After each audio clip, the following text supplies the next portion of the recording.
Amazing.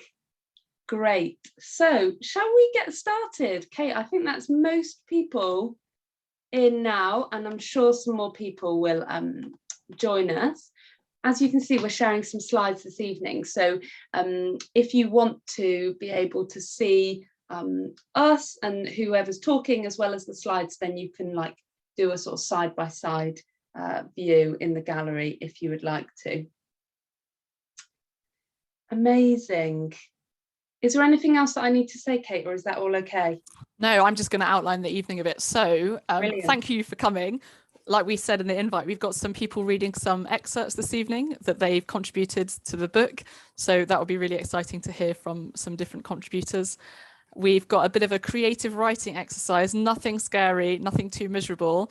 But if you are able at any point to grab yourself a pen and paper or get ready to pull up your phone to be typing in the notes, we've got the wonderful Bridget from Washington, up north rather than America, leading us in some creative writing. And then also towards the end, there will be a Q&A. So if you have any questions for us, please don't hold back. You can drop them in the chat if you want to ask them privately, if you just anonymously, or send them to me or Beth privately, and we'll try and get around to those. But we're just going to kick off by saying a huge thank you, a huge celebration moment to everybody that's been part of this whole process. We'll do some more thank yous later, but we are just absolutely delighted to be here as well. We're going to be raising a toast, so grab yourself a drink or a pretend drink for a bit later on as well. And Beth is going to share now about how it all began and came to be. Thanks, Kate. So it might be that you know loads about Let's Talk About Loss already, or you might just be only hearing about us through the book. And if you are, welcome, and it's so wonderful to get to know you. I lost my mum in 2015 when I was 20, and out of that grew this idea to try and set up a community of young grievers who understood what grief was like, who sort of got it, all the sad, the bad, and the surprisingly beautiful, as we say on the book. And so that's where Let's Talk About Loss really sort of developed from. And it was back in February 2020 when the wonderful Ellen, who is joining us on Zoom tonight, who is an editor at Jessica Kingsley Publishers, she followed Let's Talk About Loss on Twitter, maybe one of the biggest mistakes of her life, but hopefully a good decision, because I immediately was like, Ellen, I see you publish books. Very interesting. And I reached out to Ellen with this idea. We've got some text on the slides here. I really wanted to just share people's experiences of grief, and the idea for Letters from the Grief Club was born from there. So after an initial Twitter exchange, I pitched the idea to Ellen and her team in May 2020, when it was lockdown and it was chaos, but also I had a lot more free time than maybe I thought I might have. And they really liked it. And it was in September 2020 that we chatted, Ellen and I, and she said, yeah, JKP would really love to publish this book. So that was very, very exciting. And it was at that point that I reached out to Kate, who, if you don't know, is our amazing chair of the Board of Trustees for Let's Talk About Loss, and one of my wonderful friends as well. She's not just the chair, she's my friend too. And I said to Kate, help, I've done this big scary thing and they've said yes, and I wasn't expecting it, so now what? And then that's when Kate got involved. Over to you, Kate. Oh, I thought you were going to tell them about the dance that you did. I mean, I did do a dance around our living room, a dance of joy, when I got off the call with Ellen. I was so professional on the call with Ellen, and then as soon as we stopped chatting, I was like, oh my gosh. Yeah, so yeah, like Beth said, I've been kind of supporting Let's Talk About Loss for a few years. When I found it, it was a complete godsend and was a breath of fresh air at the same time, which I think has been the experience of so many people that find it, whether they stumble upon it or they're doing some 2 a.m. Googling of what on earth am I meant to do now with my grief. And since then, I've become a trustee as well. And I just, like Beth says, we adore working together, adore being friends. And she talked to me about this idea about the book. And two things you need to know about me. One is that I have a love for empowering myself and others to talk about loss. And I also have a passion for spreadsheets. So you probably don't want me at your dinner party, but you probably do want me to come and support on the project management of a book about grief. So I took that on. And on the 9th of October 2020, Beth signed the contract and our planning began. So what did we do? Quite a few people asked me, how do you go about putting together a book? So I thought we'd just talk about some of the mechanics of it. Joe, if you want to take down the slides, that might be quite good just for the next bit. Thank you, by the way, to Joe, who's here. So we started off by putting out a call for letters. So we went across social media and sent them out to a few contacts. This request of saying, would you like to write for this book? Can you tell us a bit about yourselves? So we asked a lot of fairly intense questions for reasons I'll explain in a second. And we weren't asking at that point for people to give us their letters. We were asking them, what kind of angle would you go down? If you were to write your younger self a letter on the day you were bereaved, what kind of angle would you go down in that letter? We had space for about 20 letters in the book. That's what Beth had kind of pitched when she thought about word count. So we were looking for about 20. And the Google form where people could submit was open for a couple of weeks, and we got 506 submissions. So we got an awful lot of people saying that they had something they'd like to say to their younger self, which was incredibly humbling.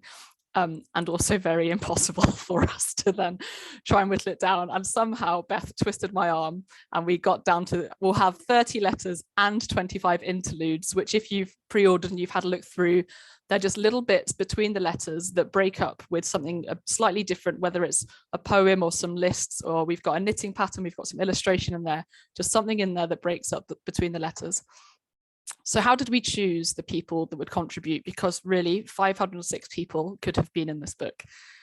So we really wanted a wide variety of pieces across lots of different diversities. In the book, you'll find letters from all kinds of young adults with bereavements that have been with different causes of death across lots of different relationship dynamics. Our hope was that everyone can find a story that they can really relate to in some way. And also at the same time have their eyes open to different experiences and get closer to understanding what grief is like for different people, for different losses, for different relationship dynamics. So after we made the tricky decision of who to invite and who to turn down, we got to work with our writers by gathering them together online, of course, we did a bit of an information share, some community building time, and a creative writing exercise as well to get juices flowing.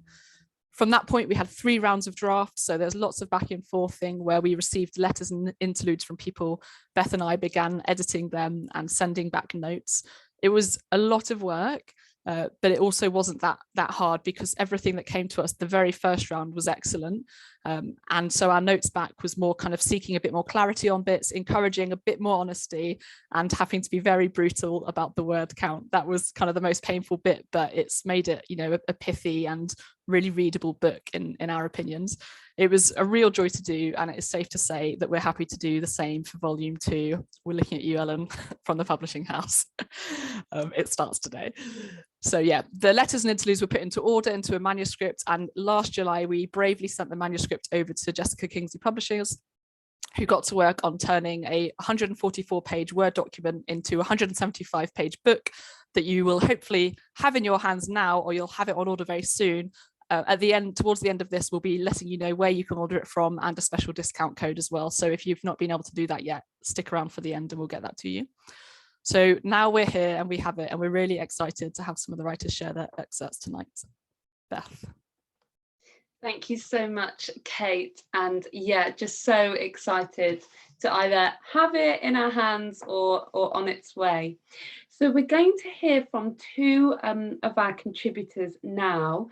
Joe, if I could have the slides back up, that would be wonderful. Thank you.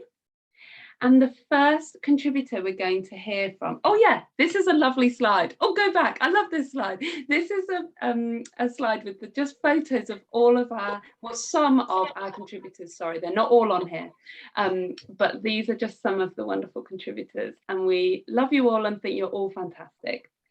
I know some of you are on this call, so thank you. Yeah, great. So our first excerpt that we're going to hear is from the wonderful Rachel Clark. Rachel was 31 when her mum died after she was living with a brain tumour for 20 months. And in her poetic interlude, Rachel shares how her experience of grief has impacted her experience of happiness. Rachel, over to you. Thank you. This piece is simply called Happy, and it's in 2 parts. 1, I'll never be happy again. Now I've eaten with death, happy tastes different. My old life gets stuck in my throat. The unswallowed gum, blue jeans, a piano, the phone number still labelled Mum. Happy sounds different. Its songbirds are silent. Wings stiffened, feet staked to the wall. 2, again. One day after death, I hear them return. Migration performed in reverse. The singing is different. A new breed of happy is building its nest in the word. From her recipe book, I stack up cans of pancakes. They're sweet, though the underside's burned. Thank you. Rachel, thank you so much. And I'm sure you will all agree that as soon as we heard or read Rachel's poem, we just absolutely loved it. Beautiful words, thank you. And our second excerpt that we're going to hear now is from Saijal. Saijal addresses cultural and societal expectations of grieving, as well as the pressures on ourselves to grieve well. She writes to uplift others, particularly those who lost someone suddenly or younger than expected. Saijal's words are so beautiful, and I'm delighted to hand over to her now. Thanks, Beth. The police officer's grip was strong, but it was his eyes that restrained you. They pleaded, "You don't want to see this." Dazed and confused, you stepped back out of your house into the rain as neighbours gawped. You were escorted into the police van like the criminal you thought you were for leaving home in the first place. You managed to answer a call from your dad to say that everything is fine, false alarm. Little did you realise that, meters away, his university sweetheart's heart had stopped beating. But you can't tell the story like that. It's too emotive, too honest, too shameful. Instead you say, Mum passed away peacefully at home. Because you can't deal with the pity from the constant streams of relatives and Asian aunties that have been visiting to pay their respects. Though they mean well, they also seek out all the details like it really is a crime investigation. She died alone? I heard they found her on the stairs. Did she fall? She was only 61. She hasn't even married you off. And in your mother's life-loving spirit, you bat these comments off with focus on the many years you did spend together. How fulfilled and different those years were because of her illness, and how, ultimately, you feel accepting of, and dare you say, content with the situation. You deserve to feel proud of how you are handling a time that is overwhelming, both culturally and emotionally. How you won't muck up that makeup with a single tear. You deserve to feel warm, basking in the sunshine of your mother's legacy. But also know that when the sun sets, the crowds disperse and the world slips back into its cold normality, you're allowed to feel sorry for yourself and heal, messily, irregularly, darkly. Thank you. Saijal, thank you so much. That letter gives me goosebumps every time I read it, and to hear it read by you was just beautiful. So thank you. And now we're going to watch a short video. So you might know some of this information already, but if you don't know Let's Talk About Loss, we were really lucky to film this video last summer, and it just gives a little bit of insight into what we do, and we get to hear from some of the people that come along to Let's Talk About Loss and what it means to them. So fingers crossed we can get it to play now. Thanks, Jo.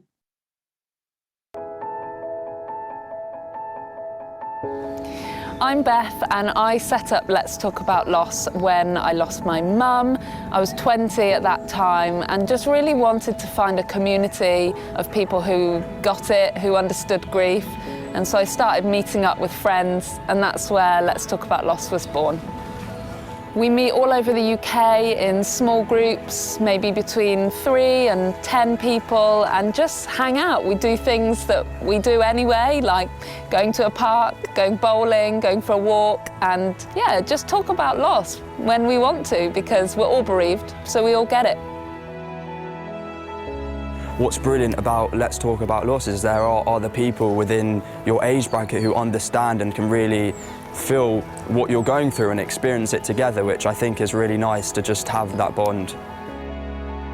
Coming to Let's Talk About Loss, I finally met so many people who can articulate exactly what I felt growing up, and it's just this incredibly deep connection and sense of community straight away. So I've loved it. It's been amazing for helping me feel more normal in my grief, I think less isolated. I really wanted Let's Talk About Loss to be a relaxed, safe space where young people could come and talk about their grief with people who understand, people who've been through something similar. So there's no real structure. Sometimes we talk loads about grief, sometimes we don't, and that's the beauty of it. You can talk as much or as little as you want to. If you're thinking about coming along to a meetup but you're not necessarily sure about it, I would say firstly that's totally fine and normal, because that's exactly how I felt. There are no silly questions because we're all dealing with this really bizarre experience. Yeah, so come along, we'd love to have you. I think it's important to speak to people around a similar age because there's this misconception that people of a certain demographic don't talk about these things when actually there isn't a space where they can talk. So I feel like Let's Talk About Loss kind of changes that narrative, where that gives people an open platform, a space where they can share these things and also not feel they have to say a certain thing, and they're amongst people who've actually been through what they've been through. So it definitely makes the conversation a lot easier. So it's not that you go there and you have to talk about your grief, but you know that you're safe because you're with someone that has experienced some kind of loss, and there's something really special about that. The great thing about Let's Talk About Loss is how relaxed it can be. So it's just like meeting up with friends. So if you want to find out about your local meetup, just go to our website. You can see your hosts and email to say you're coming if you want to, and we really look forward to meeting you there. Together, let's talk about loss.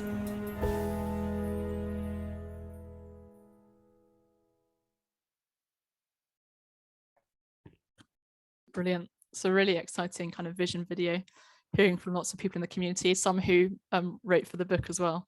So when I watched that, I feel like, oh gosh, doing some celebrity level of people now as well. I'd love to kind of start to introduce our next 2 excerpts that are going to be read as well. It's going to be by Marie-Teresa and then Jermaine. And so, yeah, we'll start off with Marie-Teresa. So she was 21 years old when her mum died from cancer. And in her letter, she guides her younger self through the process of grief. So over to you.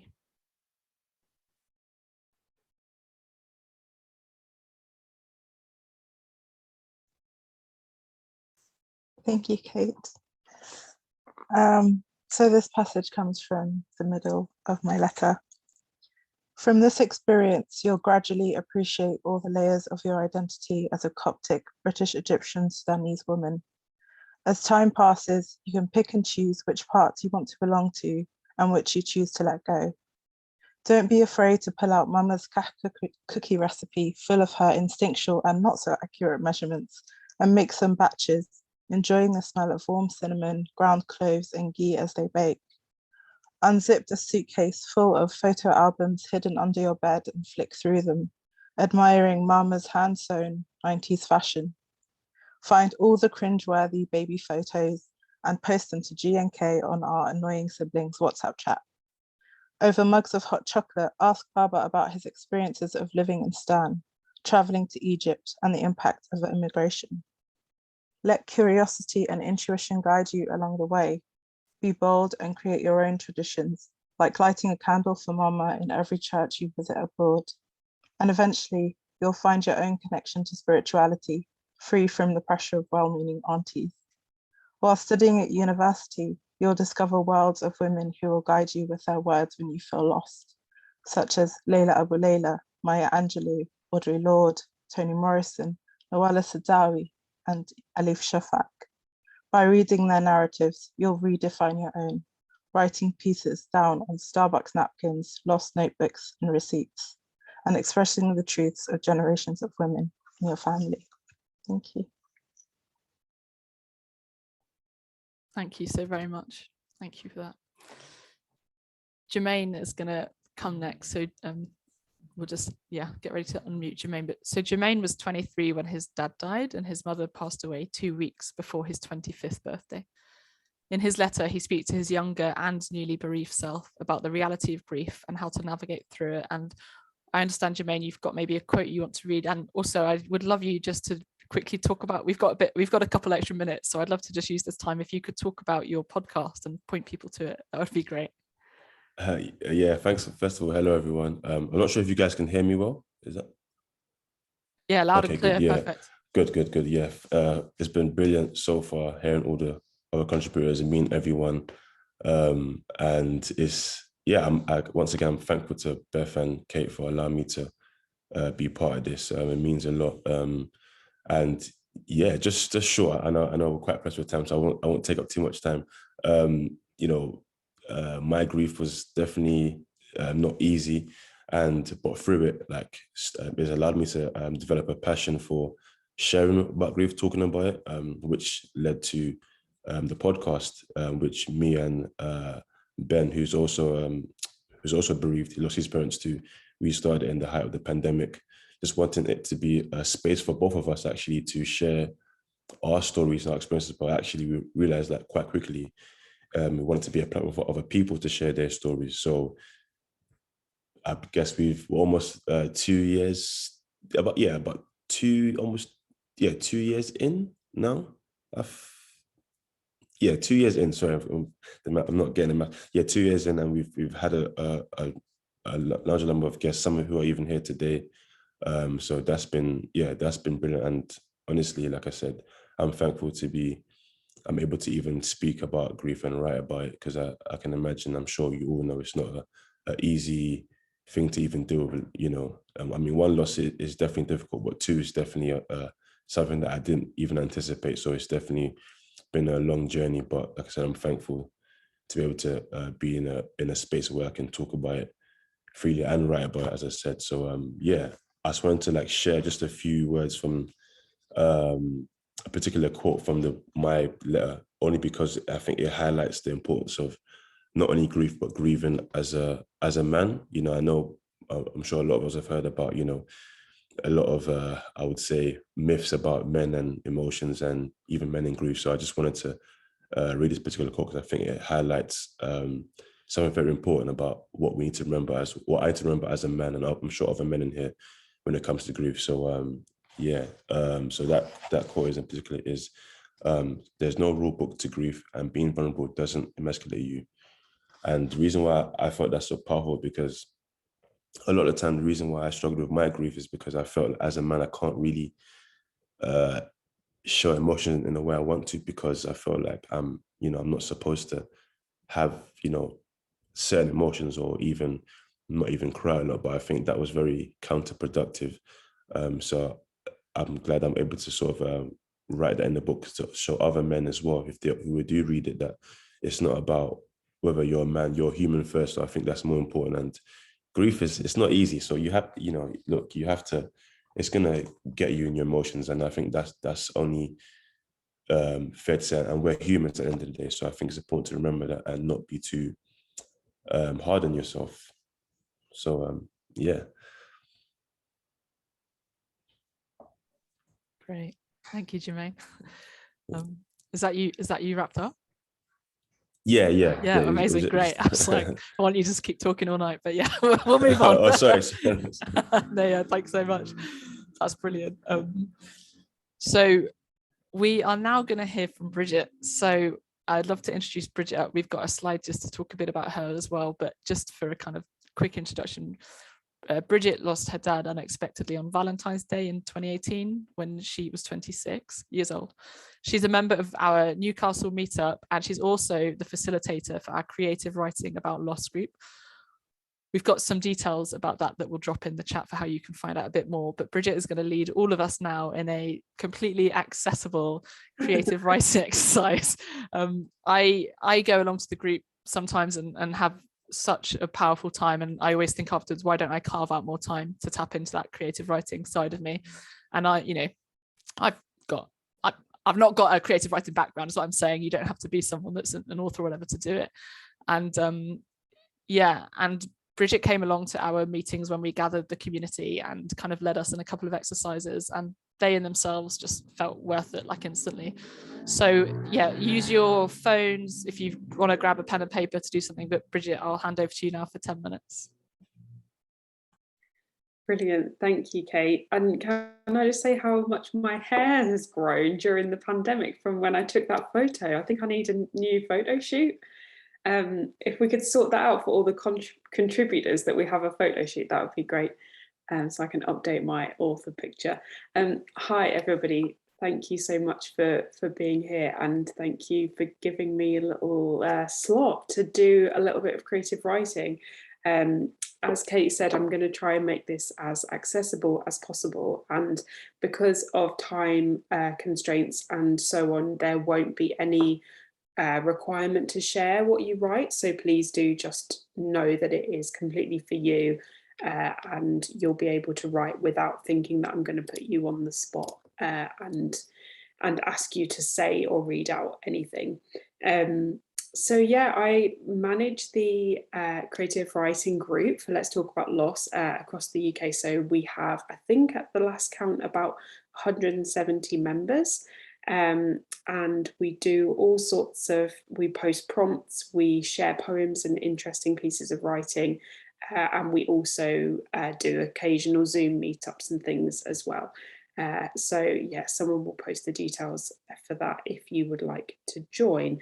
But what I would like us to do is something called free writing, which is essentially the kind of silly poetry name for kind of like a stream of consciousness, like writing along what you're thinking, and that means that it can take you in all sorts of weird directions, and it doesn't have to be particularly well thought out, it doesn't have to be structured, it doesn't have to be in full prose, it definitely doesn't have to rhyme or anything like that, but you'd be surprised the amount of time that free writing almost gathers away all of the stuff that's in your head and then leaves something behind that might be a kernel of an idea that you could take forwards into a piece of writing.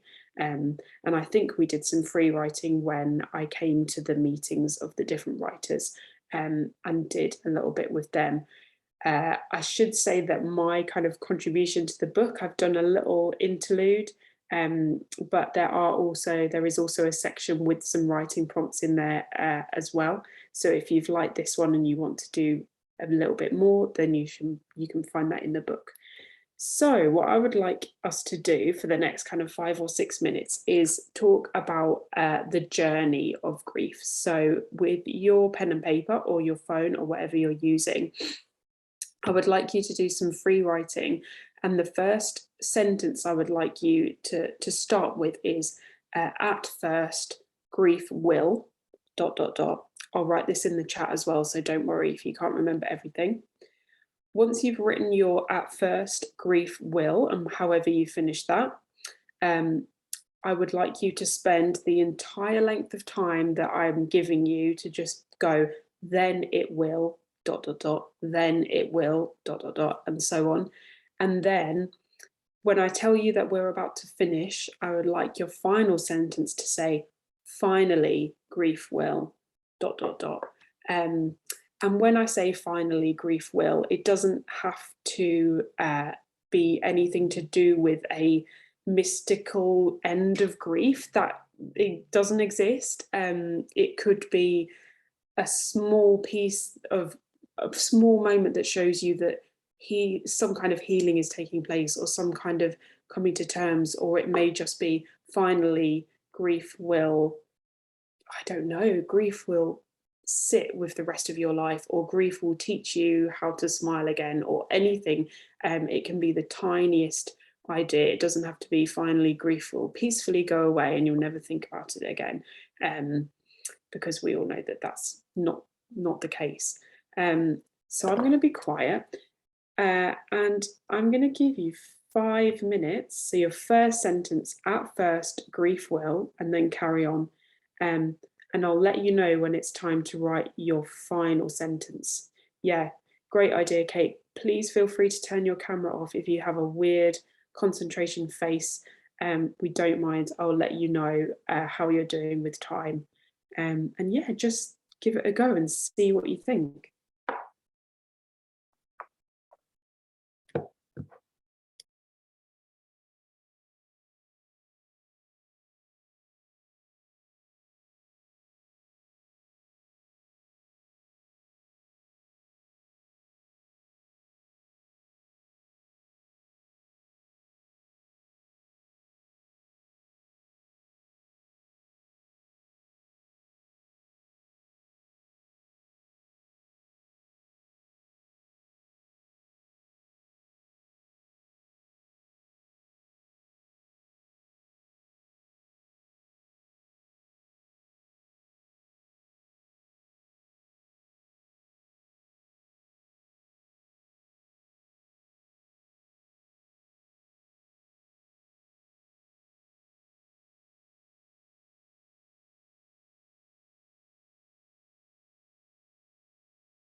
Okay, so we're coming up to about 45 seconds-ish away from the end. So if you could do your final sentence, finally, grief will.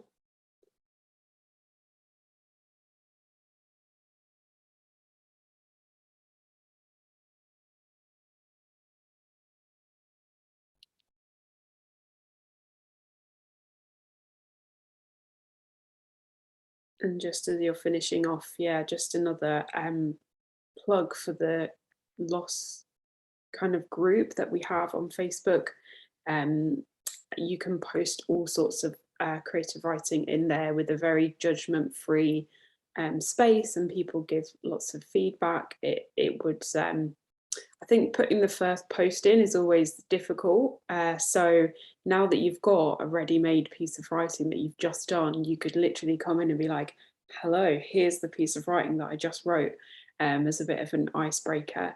But I'm always really surprised at how much writing has helped me. I always say when I do this kind of thing that I was a writer long before I was bereaved, but it was really after my dad passing away, like the slide said a few years ago, that really kind of reiterated to me how much I think writing can be a really powerful tool. So Kate, never feel like you have to be in the field in order to use creative writing. Just writing on the back of a receipt, the feelings that you have about grief and loss and what you're going through will always be beneficial. So thank you very much, and I hope that was nice and enjoyable for everyone. Yeah, thanks, Bridget. When I posted my first piece in the group, I think I added about 5 disclaimers. Not sure if I can post it here. I'm not sure if it's a poem. I'm not sure if it's creative. I'm not even sure if it's writing at this point. Is it even English? And Bridget was like, okay, we don't do disclaimers. We just hit enter. And that's what we do here. And that's such a safe thing to have done as well. So thank you for helping me stop disclaiming everything that I do in my life all the time. No worries, anytime. Yeah. Beth, I think you're going to introduce our next 2 people that are reading. I am indeed. We have got 2 final excerpts to hear from the book, and I'm so excited for you to hear these excerpts. So our first one is from Sasha. Sasha lost her mum to cancer shortly after her 16th birthday. In her letter, she writes poetically about grief and how at such a young age she felt the huge responsibility to succeed at grieving, and she felt that showing her true emotions was failure, which of course we know it isn't. But I am so pleased to welcome Sasha and hear from her about what she wrote in the book. Over to you, Sasha. Thank you. No amount of bravery, control and strength will prepare you for your grief, even if you pick yourself up and dust yourself off and try to move on beyond belief. All of your efforts working towards silently suppressing, whilst the unwanted catalyst is dangerously progressing. Shutting grief out, not riding the wave, there is no reward for being so damn brave. So where can you draw the line with this, and how can you ease your pain? Take the weight of the world off your shoulders, little girl. There is more than enough time to gain. In your grand attempt to commit to this role, to explain your feelings will feel like a fight. Try picking up a pen and writing thoughts down. It's healing, that infinite freedom to write. How will you continue to navigate this thing called life? No one to hold my hand in labor, to see me become someone's wife? Although a promising future seems an unthinkable, impossible thought, you now have a strengthened mindset no ordinary person can be taught. So while you go and continue this endeavor, just know from me to you, this feeling will not last forever. Thank you, Sasha. Absolutely beautiful. Thanks for sharing. And our final excerpt of the night is coming from the amazing Chanelle. Definitely last but not least, because you are brilliant, Chanelle. Chanelle was just 9 years old when she suddenly lost her identical twin sister in an accident. In her letter, she writes about the journey of struggling to find her own individual identity and the challenges she experienced along the way. Chanelle, over to you. Thank you. I'm just going to read from the beginning because it's quite long to read all of it. Dear Chanelle, you are going to go through one of the hardest times in your life. You lose your mirror image, your twin sister, your best friend. Heads up, each day will feel like a blur, just rolling into one big mess of emotion. It will feel like you're in a bad dream that just won't end, that you can't wake up from no matter how hard you try. But then slowly, the days will pass and turn into months, months into years, and you will soon come to realize and accept that this bad dream is now reality. In one sudden instant, you have been given the mandate to navigate the world by yourself. I know this new world will feel alien to you. You were created from one egg splitting into two. So from the first moment life was created within you, you had your sister. You went through the development of a heart together, not understood by science, but naturally you were entwined by bonds unseen. All you have ever known is together. So when that heart leaves, you will struggle. But I want you to know from now, you will get through. Thank you. Chanelle, thank you so much for sharing. And if, like me, you have heard a little bit of what people have shared and thought, oh my gosh, I need to read the rest of what they've written, then of course you can find the rest of people's submissions in the book. Oh, thanks, Kate, holding it up. Woo! Still real. Oh, very nice to see everyone holding their book. And don't forget that if you do have a question that you would like to ask of any of our contributors, we are getting near to the Q&A section now. Over to you, Kate. Yeah, thanks, Beth. I just want to hold a space now to think about, this book wouldn't be possible without us all having been bereaved of somebody we've cared for. And, it goes without saying, we'd rather they were here. We'd rather this book didn't exist, but it does. They're not. At the beginning of the book, there's a dedication page, and I want to hold a space to read through these names. And I'd also like to invite you, after I've done it, we'll just hold a minute kind of silence to reflect on somebody and honor somebody that we might be holding in our hearts that we've lost. And you are really welcome to add your name into the chat to have their name honored by each other as well. So let me just read this page. This book is written in memory of Susan R., Gilbert, Adrian, James, Anne, Andy, Tracy, Tina, Peter, Patrick, Bina, Ray, Rianne, Faye, Pat, Christine, Henry, Bailey, Susie, Esohe, John, Susan H., Jay, Atcha, Bernie, Isabella, Alison, Enid, Sue, Caleb, Zach, Freya, Granny N, Uncle Willie, Lyra, Nick, Claire, Trish, Bernie, Vicky, Diran, Shamina, MDB, Paul, Terry, SEJ, Jalpa, Ian, Patricia, Shelley, PJS, Billy, Nanatu, Rita, Melanie, Amijan, Ben, Pixie, Flora, and everyone you are remembering. So you're really welcome just to drop somebody's name, if you'd like to, into the chat, and we'll just hold a minute silence to honor them.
Thank you. Thanks for sharing and thanks for holding them.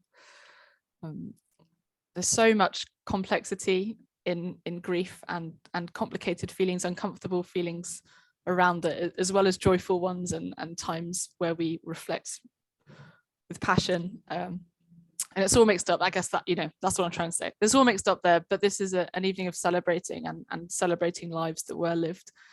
And so I'd love to propose a toast to the people that we are honouring, people that we're remembering, in one hand, and in the other hand propose a toast to celebrate the book and what it is going to be doing now that it's out in the wild, for people that are going to be picking it up, reading it. And so let's raise a toast together as a community to our loved ones, our ones we're honouring, and to the book as well. Cheers.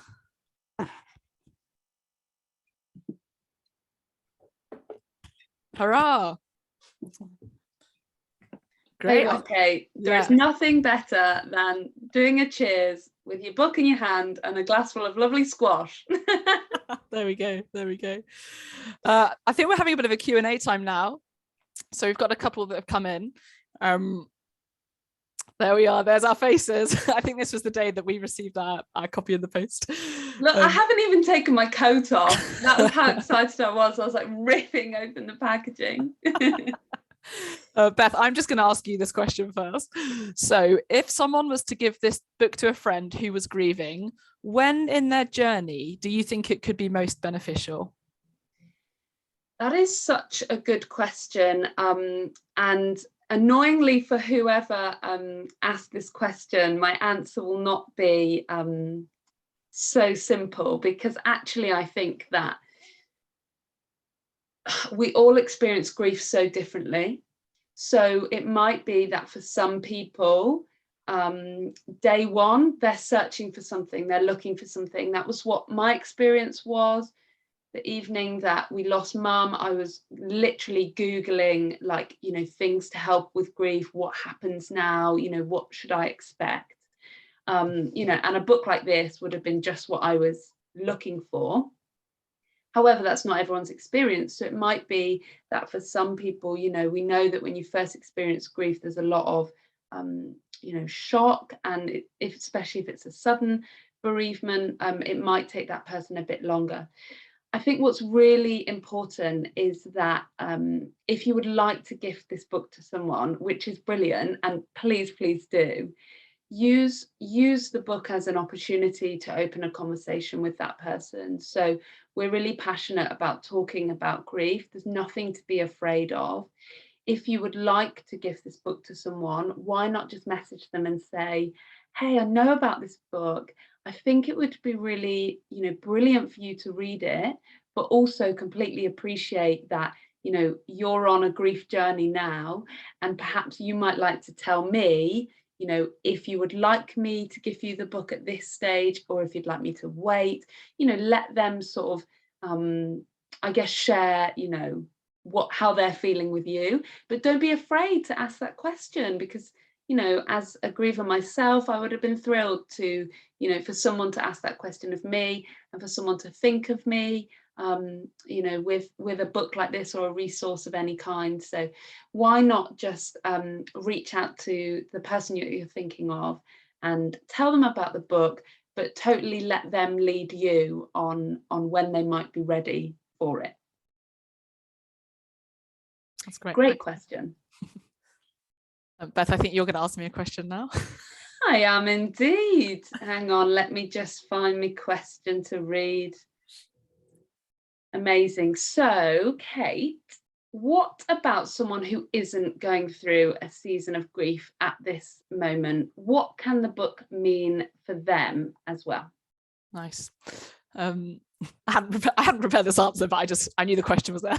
I think part of it is about being a good ally, being an ally to somebody that is grieving, to begin to think about what they might be going through, what other people are going through, and kind of think people are really scared they're going to say the wrong thing, and there definitely is the wrong thing. Please let me tell you, there definitely are wrong things that you can say, and you can Google that. We can find out a lot of us stuff like this from Googling that.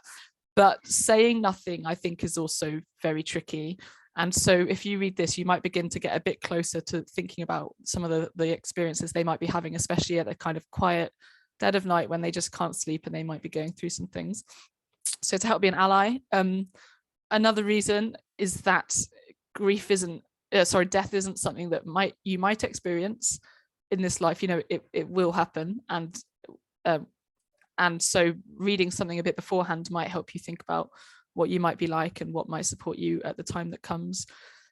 And then also something I've been on a journey with, and so if this rubs people up the wrong way, I hear you, because it used to rub me up the wrong way, is that grief can be felt not just for the death of a person, it could be of an animal, but there is also grief for the loss of jobs or different stages of life. I know for some people becoming parents, that you grieve the life that you might have had before that, and there's a lot in grief in the book that can talk about grief that isn't just about somebody that has died. I used to find that very challenging, so I thought actually it doesn't compare in any way, but Carrie Lloyd talks a lot about there's just no point even beginning to compare grief, because it's just comparing one kind of pile of poo to another, really, so there's no comparison for that. I've got a friend who is a speech and language therapist, and she works specifically at the moment with stroke patients. In the introduction of the book, Rebecca Monique, who is a grief coach, has done some kind of definitions about a few things. So grief, unresolved grief, loss, secondary loss, bereavement, and mourning. And my speech and language therapist friend has copied those down and put them into a PowerPoint to talk through stroke survivors, to talk about what they might be grieving and mourning in their loss of different functions since that they've now had the stroke. So I think there's lots in there to help you understand it as well. That is so good, and we definitely need more grief allies and people who really understand the experience. So obviously I'm biased, but I would say that everyone should read the book, not just someone who is grieving. Beth, just one quick final one for you. Is just what was your hope for the book being published? What would success look for you?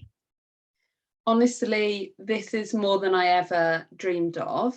Selfishly, I wanted the book to be published because I wanted the book, and so it's been delightful for me reading it.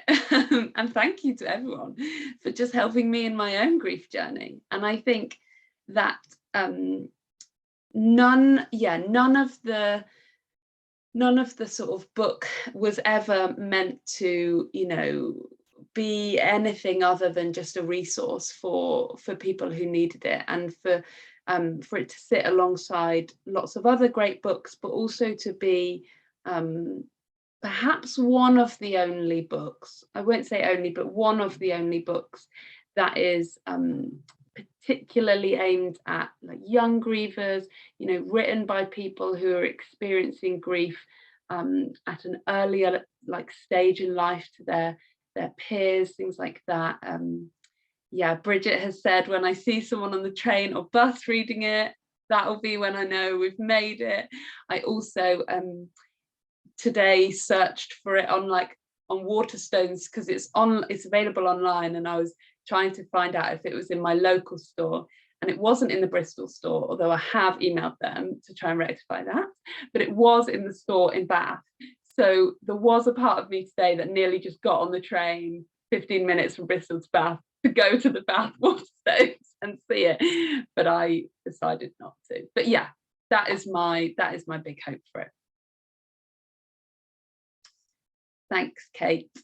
So I don't think there are any other questions. If you've got a question and you want to just shout it out, just give us a little wave or put your hand up. Oh yeah, and Kate has answered the question in the chat about audio book plans. Brilliant. So just wanted to say before we wrap up, a few thank yous. So I'm absolutely delighted that this evening we have some of our wonderful publishing team with us.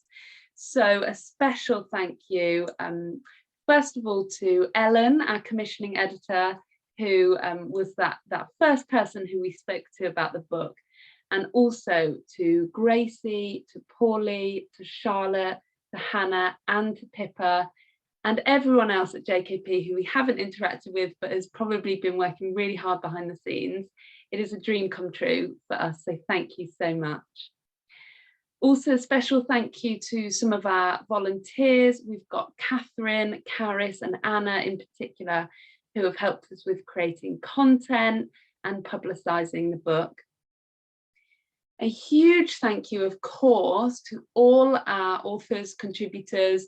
I know that you are as excited as us about having your name in print, and also the name of the person that you loved and are remembering. And we're just so thankful for you sharing really bravely and honestly your experiences of grief with us.